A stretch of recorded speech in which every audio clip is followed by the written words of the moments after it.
We are back Woo! with season 3 of Pop and Play. I'm really good at wooing, actually. You come in so strong with the woos. I do. I love it. So we have a new season of Pop and Play. Season 3. I can't believe we've made now 3 seasons of the show. I know. It's a miracle. It's a miracle. Also, we're sorry. If you're just joining us in this podcast, we've been talking about pop culture. Pop and Play is about pop culture. It's about play. It's about the ways in which people encounter and explore and experience media in all its various forms. Mm-hmm. Oh, I thought you knew I was going to pass to you at the end of that. So the theme of this season is intergenerational play. Right. And do you want to talk about why we chose to do something on intergenerational play? I mean, I think that over the past 2 seasons, as we have talked about different forms of popular culture, as we've encountered and kind of played with different media together, one thing that keeps coming back is the way in which different people experience these media at different times of their lives or at different times of history as well. Mm. Okay, I'm actually reminded of a nerd thing. Okay, sorry, I'm just going to talk about it. We could cut it. Okay. That's what this podcast is all about, you talking about nerdy things. It just reminded me of this article I read by Alison Gopnik, and she's not somebody that I always agree with, but she wrote this article about intergenerational play, and it was just like with really young kids. So she talked about how there was this point like where 3-year-olds were really creative and they didn't necessarily have like a structure for doing everything, but they were creative in their play. And she found that as the years went by and as kids got older, they kind of started to not lose a sense of creativity, but it started to kind of like diminish. Like we start to build like a schematic of how we're going to do things. And she found that when the 3-year-olds and the 5-year-olds kind of interacted together, and then when the 3, 5, 7-year-olds interacted together, that there was something different and new that was happening for everybody. Right. That it wasn't just the 3-year-olds that benefited from playing with older kids, and it wasn't the older kids, but the older kids also benefited from playing with younger kids. Yeah. Right. And so I think there's this idea that in intergenerational play, there's something that older people can learn from younger people and vice versa. It's not like unidirectional, but it's like everybody kind of benefits in that space. So we looked for that question, right? Like, where does intergenerational play happen? And how is it benefiting everybody that's involved? Yeah, and what are the different kinds of artifacts or media or stories that this kind of intergenerational play can kind of emerge from? So this season, we have a lot of different topics that span a lot of different generations. So we have skateboarding. We have fashion, Nathan's favorite topic. I'm going to give you so much advice on fashion. It's going to be amazing to see what happens this summer when you all walk out onto the street. Hold on to your seats. Hold on to your cargo shorts. pants. We're going to talk comic books. Detective stories. We're coming back to Star Wars again. I'm sorry, but we're going to have to keep talking Star Wars until we really solve this. Mm-hmm. So, join us for season 3. Come for Haney's insightful, thoughtful commentary, pulling in quotes, pulling in theories, and bringing it all together. And stay for me to say, I like video games. Video games are fun. That's Pop and Play.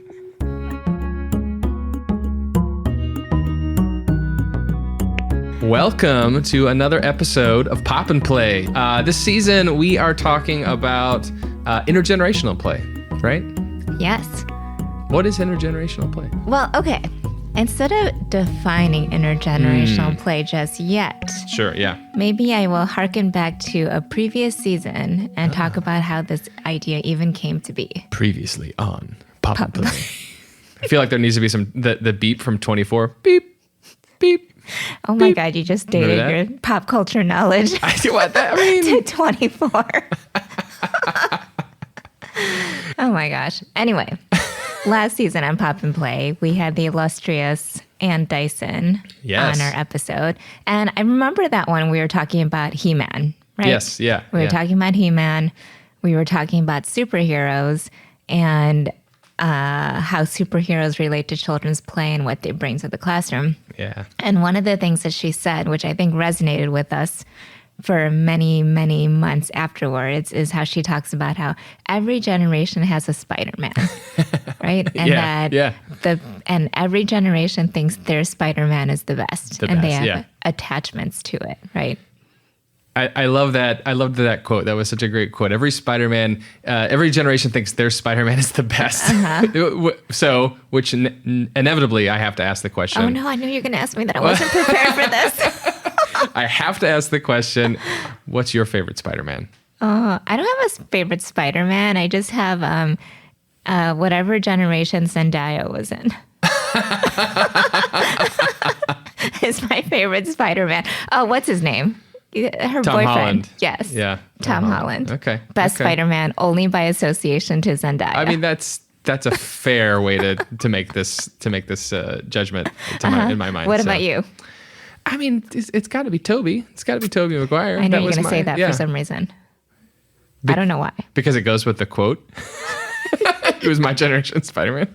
Yeah. So in any case, this idea of the ways in which kind of multiple generations interact with media certainly has been a topic we've been discussing since the beginning of this podcast. But there is something kind of interesting about superheroes in particular and comics in particular, because they have the stories that they tell have existed for so long.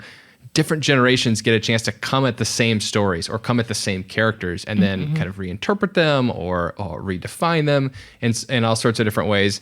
And also even just kind of interact around these artifacts or around these characters.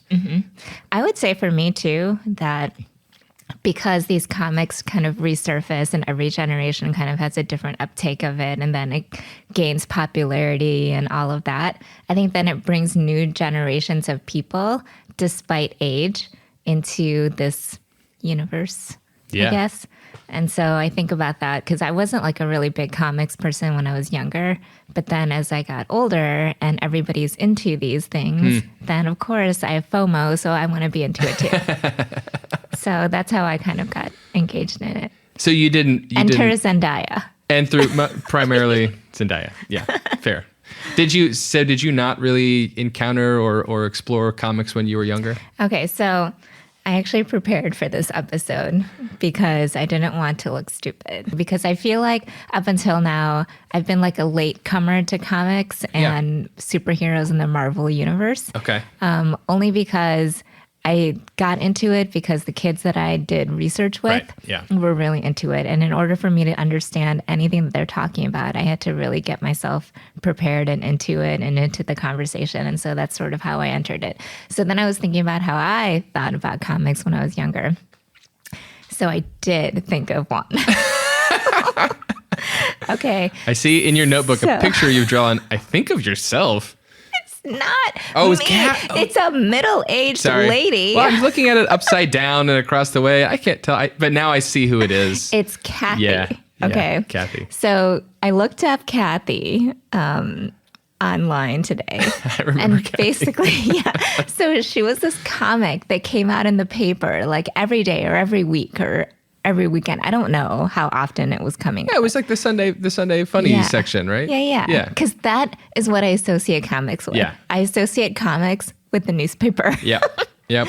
And I remember being really enamored by this Kathy comic, and I don't know why, because she talks about it in her blog or whatever in the About Me part, where she says, I just wanted to start this comic for women like me. And she's just like talking about issues that adult women go through, and I didn't see any of that. And she also said, I couldn't really draw, and it was very clear from her first comics. She couldn't draw, but I think she got better at it. But something about it was really compelling to me because, I mean, I was like 6. Right. And I'm like reading these comics that probably don't make any sense to me because she's like talking about like, oh, boo, I'm 26. He didn't call me back. And I don't know if he's going to call me. And I'm like, I don't understand this. Like, yeah, totally. But I just loved it. I loved the ordinariness of it. Totally. And like just I guess I like the aesthetics.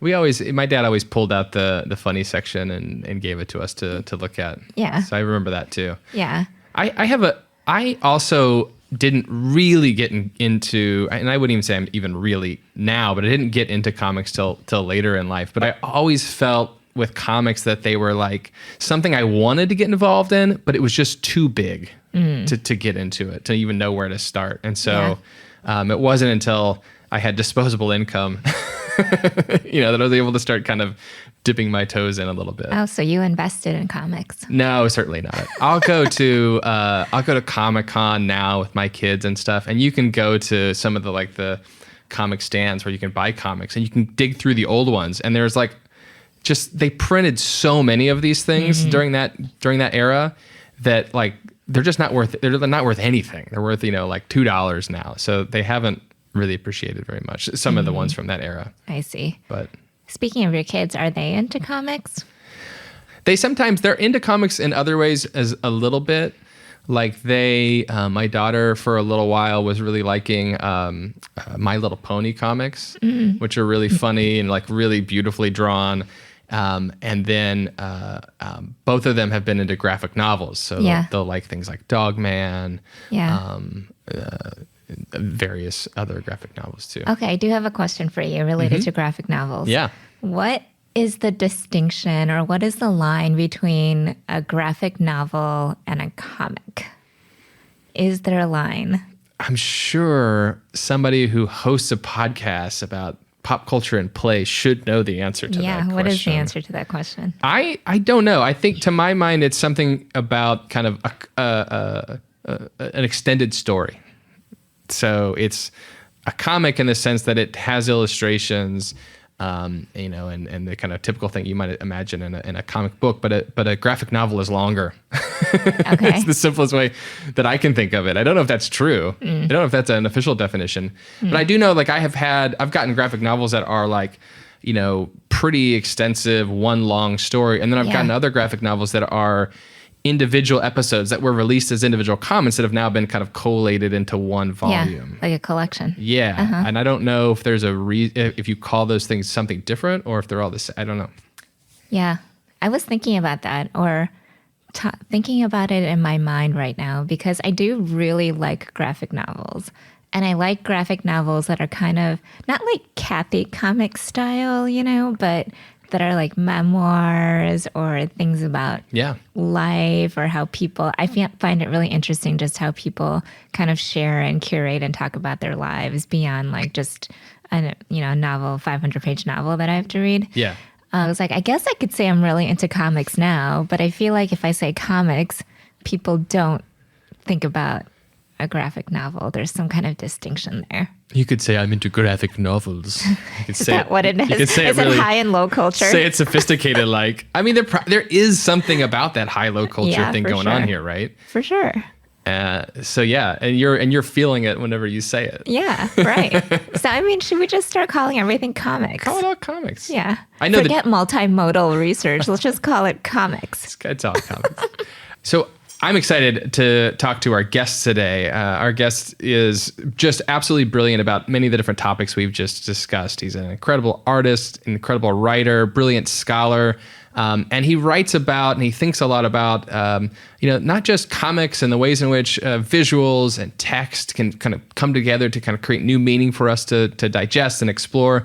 But also he thinks a lot about the ways in which we encounter and explore comics and superheroes across generations. So this should be the exact right person to be talking to about this topic.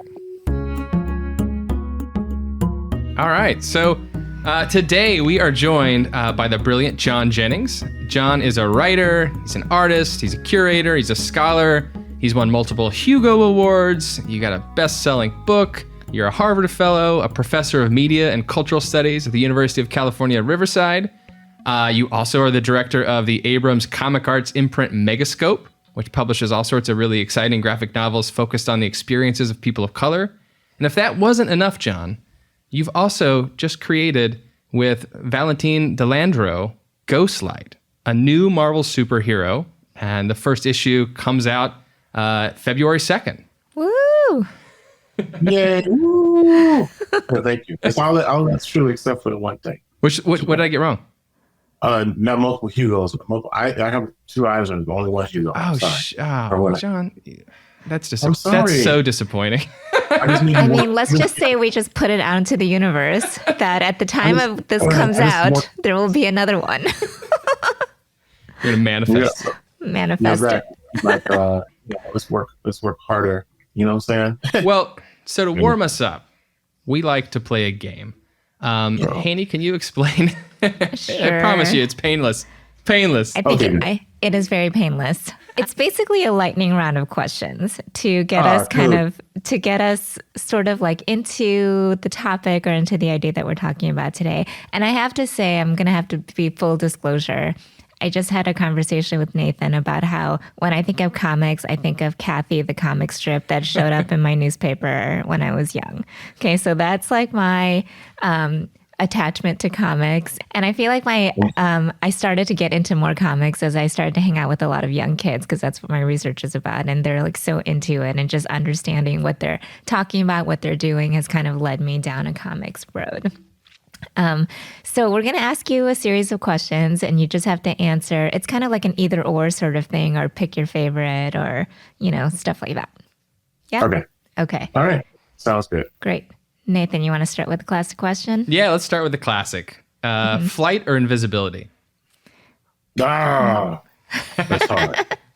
Or, if you want to throw in something like super strength, that's fine too. No, that's good. No, I want to play by the rules. You know what I'm saying? I would say flight, because I'm Black and American. I'm already partially invisible anyway. Oh, yes. They wrote a whole book about it. Yeah. All right. Here's a less dramatic one. Well, I don't know. Maybe not. Who played Batman the best? This could be a very controversial one. Yeah. My favorite Batman. It's hard. I mean, because I really like Michael Keaton, a lot. But then again, I also like the fact that Val Kilmer did a great impersonation of Michael Keaton as his yeah, right. I don't know if people that knew what he did, but he was actually he just became Michael Keaton. It's an interesting approach. I'm probably gonna go with Michael Keaton, actually, because I like certain aspects of all of them, but he was really good. He was a lot better than people thought he was gonna be. Yeah. You know what I'm saying? Yeah. Okay, cool. All right. Well, I didn't actually know if you were contractually allowed to answer a question about Batman, but so let's go over to Spider-Man. Who's your favorite Spider-Man villain? Ooh, that's a good question. Man, when I was a kid, it was the Hobgoblin.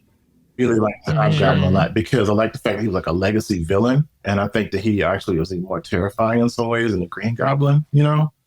I'm torn between him and like Doc Ock. I always like Doc Ock too, but I think the Hobgoblin, man, that dude was like, because like, who is he? And it was so cool. Yeah, I think Hobgoblin. Yeah, that's a good one. All right, how about Cyclops? Pop or Nop? I mean, he's one of my favorite X-Men. Is it really? Oh, yeah, nice. I was like, what it was, because when I first started reading, I came late to the X-Men, and I was always a big Greek mythology fan. Yeah. So I was like, and I always liked him because he, in some ways, now I read him as kind of a black character, because he actually had to always restrain himself, and he couldn't really be himself. So there was a lot of code switching he had to do, just because his power source is so powerful. Yeah. Anyway. I love the answers to your questions, because I feel like it's like another layer of theoretical thought that I was like, oh, this is actually a more complicated question than I thought it was. They're not simple questions. I mean, I never really cared for Wolverine that much. I thought he's just a frat boy with unbreakable bones. Or, you know what I'm saying? I'm like, dude, chill. Anyway, sorry. All right, who wins the science fair? Is this Tony Stark? Is it Shuri? Is it somebody else? Reed Richards, maybe? I mean, honestly, according to stats, it's supposed to be Lunella Lafayette, man, Moon Girl. Moon Girl is supposed to be like the smartest character in the Marvel Universe now. Wow. So, yeah, I know. So I'm like, Lunella. Yeah, I like that you have like the Bible with the stats in it. You're like, well, I can answer this quantitatively, actually. I love it. That was perfect. That's it. That's Poppin' Nop. Yeah. By the way, my toddler is home, so you hear like screaming and crashing in the other room. Perfect. He's like perfect toddler. Like, he's really good at what he does. I was waiting for what perfect toddler meant, but I love it. Yeah, he's really serious about his toddling. His vocation, toddling. Exactly. Yeah. Great. Well, so as I said before when we were talking, we just kind of wanted to talk with you a little bit about your experiences with comics, both as a creator, but also as somebody who's a huge fan of comics. Can you maybe just tell us kind of how you got started into comics? That's my mom's fault. My mom's fault. Yeah, because, she's always trying to teach me stuff, God darn it. She almost said, woman, always trying to teach me how to read and be a good person. Ugh. Anyway, so no, but seriously though, like I started reading comics because my mom got me, like, I think it was like Mighty Thor, Spider-Man, or Superman, But I was a really big fan of like folklore, like, like Norse mythology and like Greek mythology and Egyptian mythology. I don't know, it just fascinated me, like the stories from other countries, And I just fell into that super early. I think I saw the connections between like something like the Mighty Thor and like, the Thor from actual Norse mythology. And so, and that's what kind of got me hooked. And then after that, man, I just started to read anything that looked like a comic book from like, I used to read Hot Stuff and Casper. I used to read like Archie comics, anything that looked like a comic book. I used to trick my mom and let me read heavy metal because she didn't know it was like not for kids. It was awesome. And she was like, "Oh, it's a comic book." I'm like, "Yes, it is. Yes. Great comic book." Anyway, but that was how I started reading it. And then my uncle Willie, God rest him, was at the time he was really into art at the time, and so he could actually like draw anything that was in front of him. And so I was introduced to my second favorite superhero, Spider-Man, through Ross Andrews' Spider-Man. And so my uncle could draw Spider-Man just like him. And I was like, oh my goodness. Wow. Then he said, I'm tired. I want you to do this yourself. I ain't got time for it right now. I was like, I'll show you.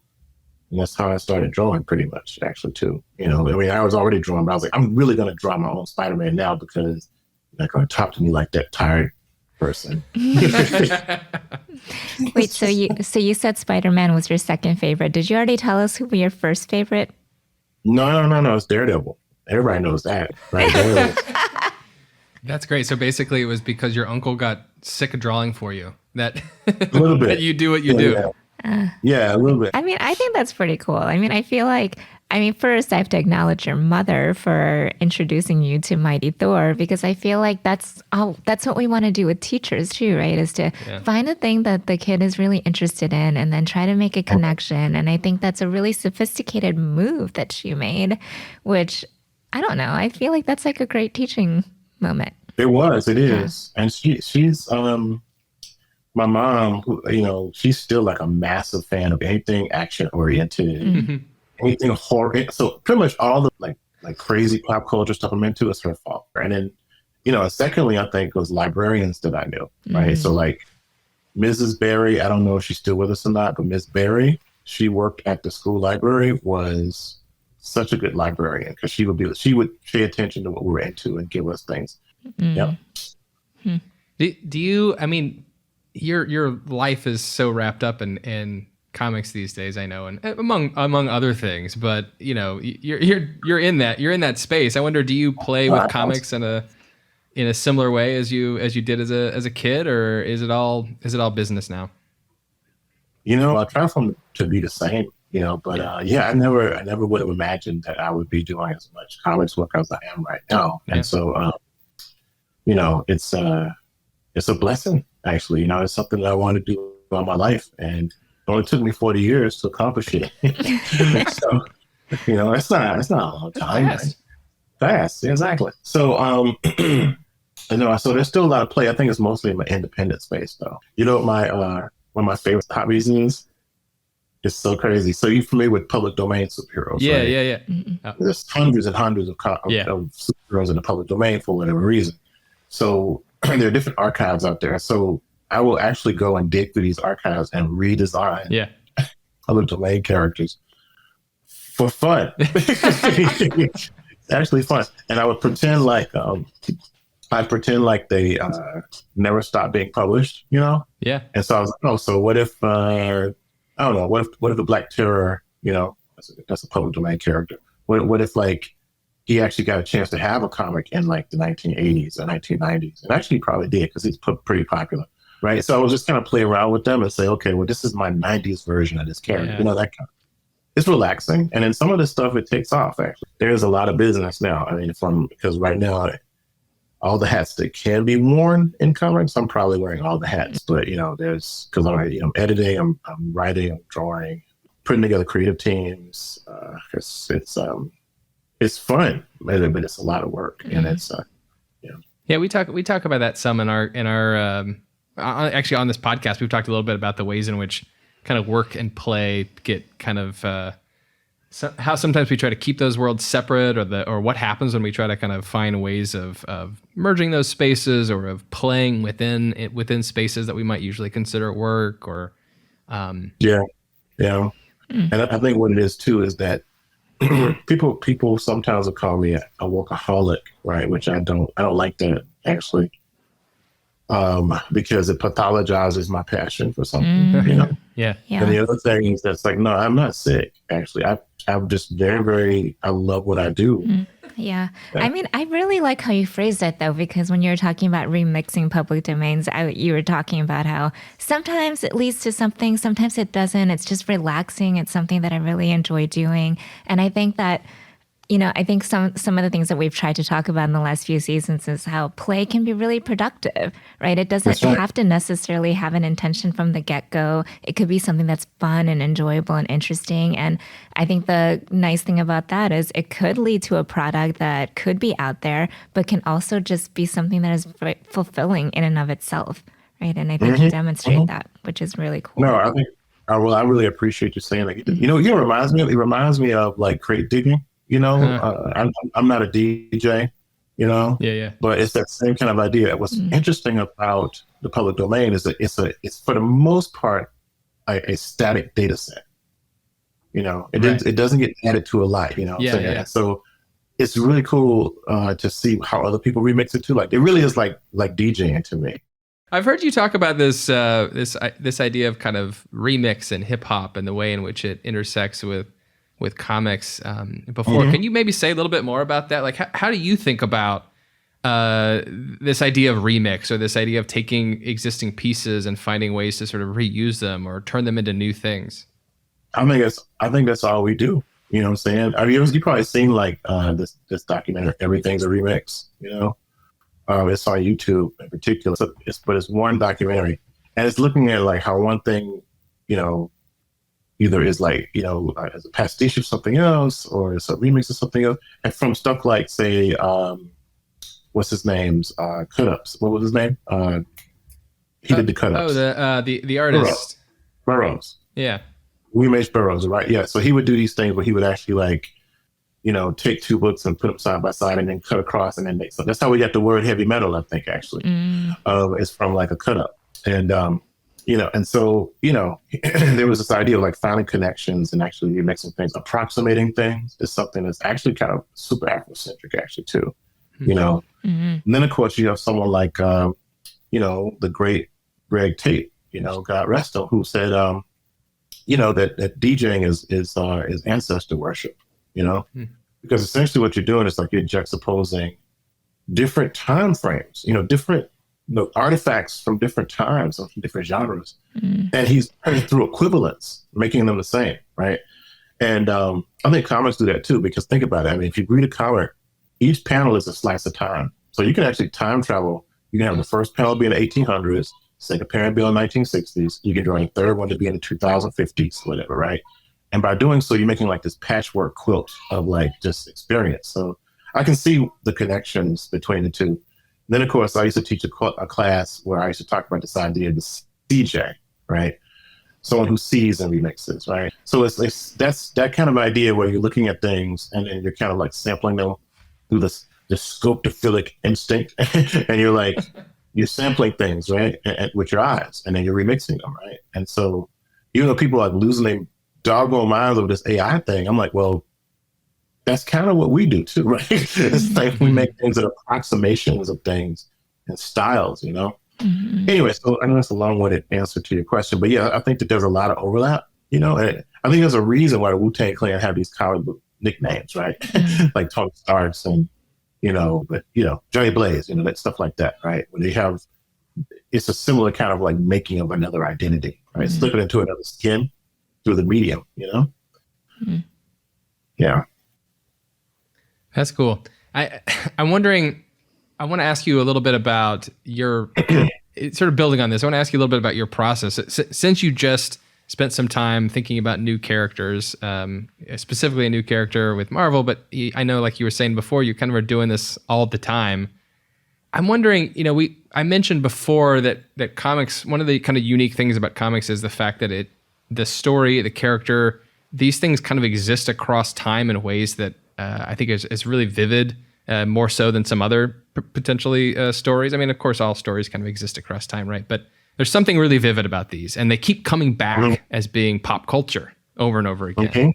I'm wondering how you think about, or do you think about, the previous generations, the previous iterations, all of those things as you're kind of engaging in this creative process of making something new, or I don't know, this really critical nostalgia that's connected to comics. It's like nostalgia is a huge part of it. We want to get back to those heroes of yesteryear, right? And the other thing is really cool. And that speaks to, sometimes that's very problematic too. Yeah. But the superheroes are problematic genre. I mean, I love it, but we should probably work things out before we go around and beating up people, right? Particularly people who, you look at Batman, people who have mental illnesses, I don't think we should probably beat them up. You know what I'm saying? But anyway, never mind. It's a different podcast. But yeah, so part of the attraction, I think, to like the and this is something that, again, there's a sense of play. If you go to some of those public domain sites, right, people have these like prompts, like, okay, create the Avengers, right, with all public domain characters, right? And so you have to find power sets and like, because you have a certain amount of power sets, it's only like a certain number, right? And it's like, sometimes you create a new one, but for the most part, all the power sets are already done. You look at super strength, you have mental capabilities, can you throw fire? I don't know, may shrink, that kind of thing. All these power sets are out there, and you remix them, you kind of mix them up and stuff like that. So that's been really cool.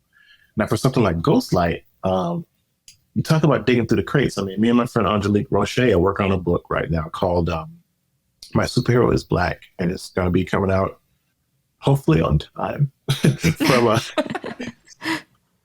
from Simon & Schuster and Marvel. And it's a rough guide to the history of their Black characters from 1950 to current day, right?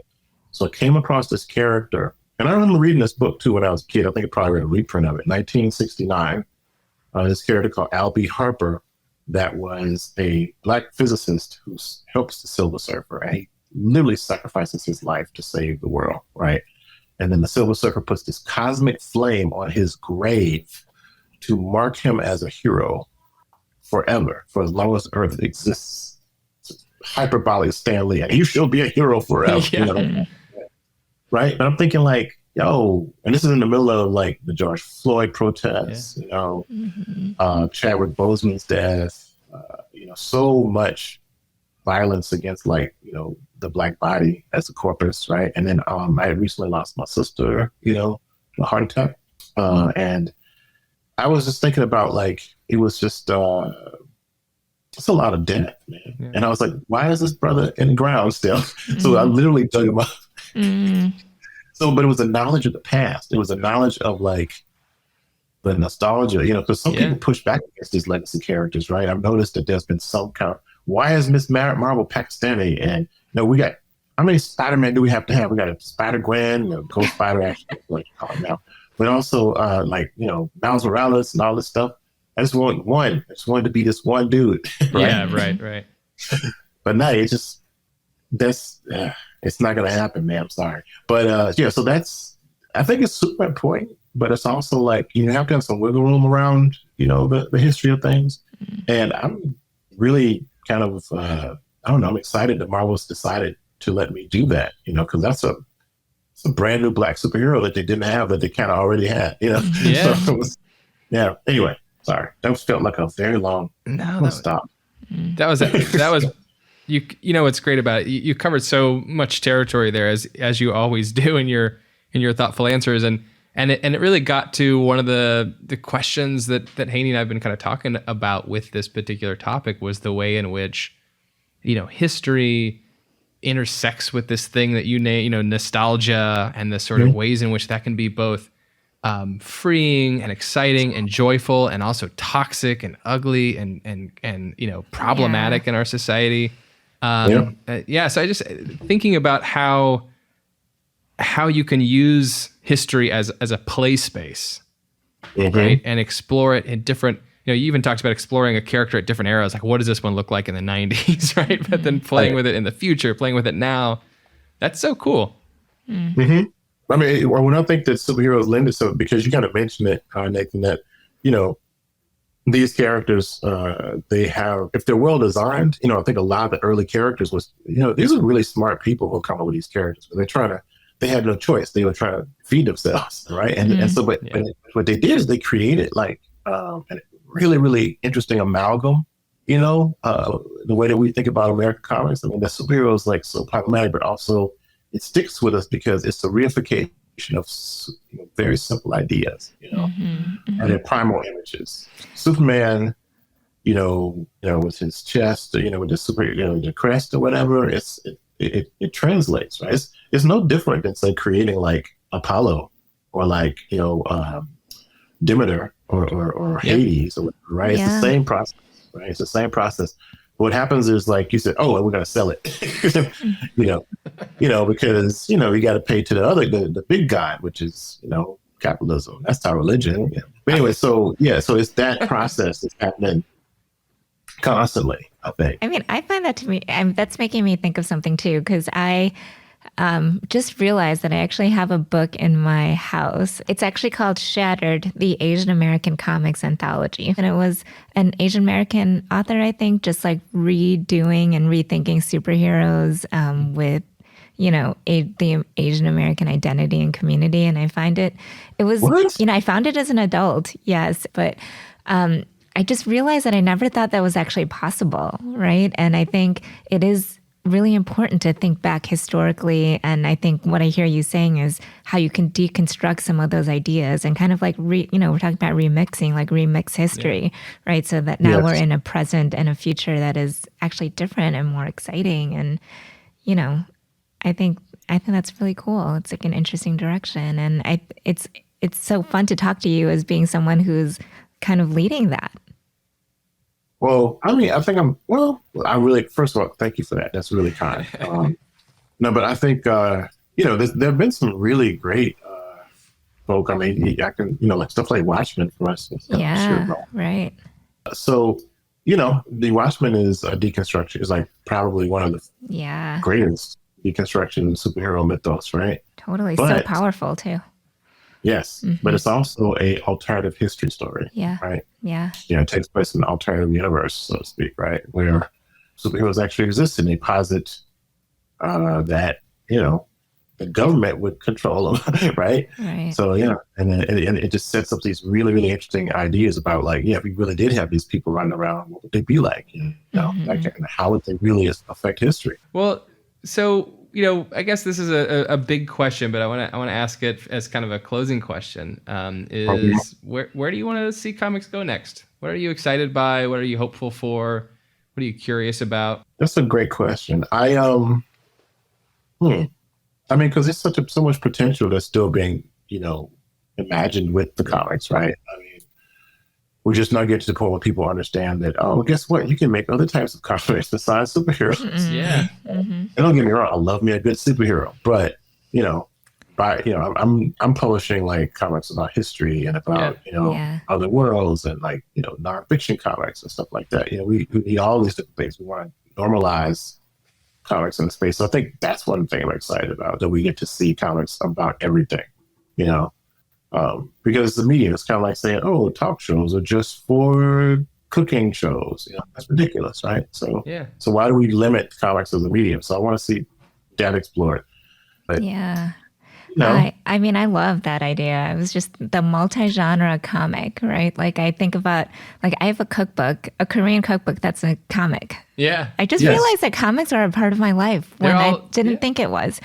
But yeah, just like how it's like so interesting and so different, and I just like it. And I thought about like even the genre of cookbooks, right? How cookbooks have turned into something more than just like recipes written down in a spiral bound book, right? It's like memoirs and storytelling and, you know, comics. Shoot. I mean, what is a recipe? It's a story with a deliverable, right?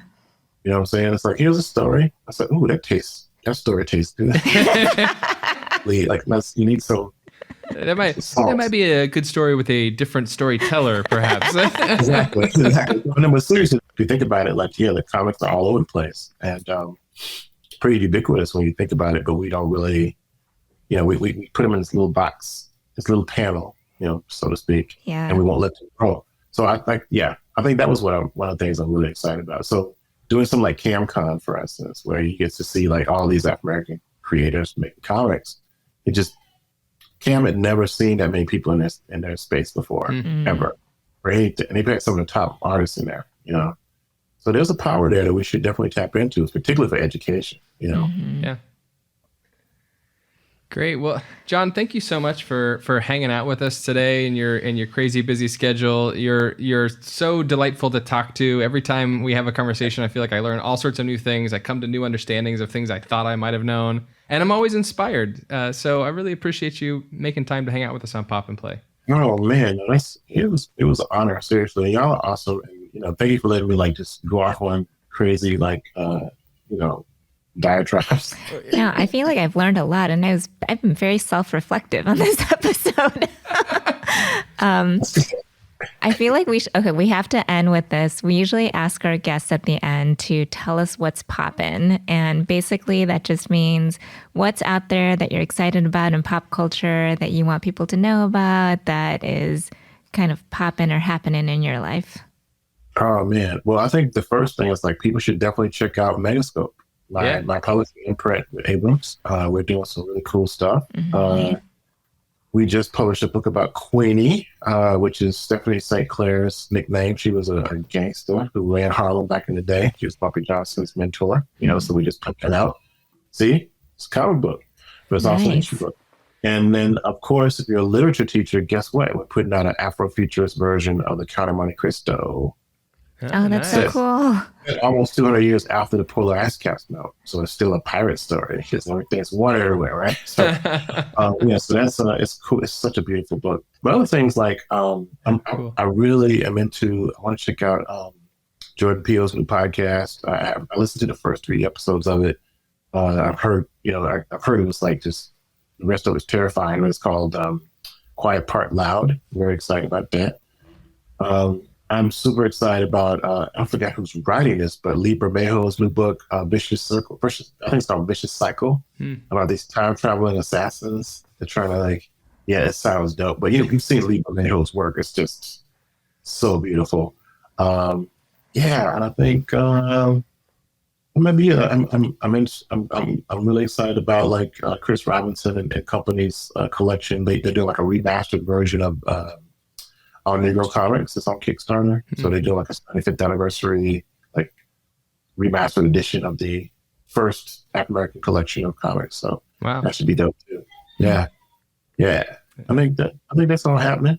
Right. That's a lot. That's a lot. Sounds great. That's a lot, Papa. You got to check out the Megascope collection here. These are just looking at the website of the covers of each one. These are just absolutely beautiful images. I mean, ABRAMS' slogan is the art of books, right? They are not playing. They make beautiful books, and we can really, so people, we're just trying to garner support, libraries and teachers, check them out. We have a book about the Tulsa Race Massacre. We have a book about, the Orishas from Brazil coming out from Chico Canuto. I mean, so, we're trying to do some really cool things with the medium. That's awesome. Thank you. I mean, I'll be getting off this and listening to Quiet Part Loud. Oh, yeah. It looks awesome and scary, and I love it. No, that's good. Yeah, I'm here for it. So cool. Yeah, Very check that nice. out. Thanks, John. That was amazing. Right. Thank you so much, John. That was so great. Thank you. I really appreciate you having me. This season of Pop and Play was produced by Haney Yoon, Nathan Holbert, Lalitha Vasudevan, Billy Collins, and Jo Rena Ferry, and assistant produced by Lucius Von Jo at Teachers College, Columbia University with the Digital Futures Institute. Audio editing and production by Billy Collins. For transcripts and to learn more about our guests, visit tc.edu/popandplay. Our music is selections from Leaf Eaters by Poddington Bear. Pop and Play, of course, would not be possible without the fabulous team that helps put this together. Thanks to Oluwaseun Animation for running the Pop and Play social media accounts, where you should follow us on Twitter, Instagram, and TikTok under Pop and Play Pod. You can also follow us on Twitch under Pop and Play. Special thanks to Drew Reynolds, Jen Lee, Blake Danzig, Brianne Minato, Moira McCavanagh, and Lucius Von Jo, who all helped with our outreach and/or website support. Shout out to Ioana Literat for the trashies. Watch on Instagram and TikTok. Thanks for listening, and we'll see you next time.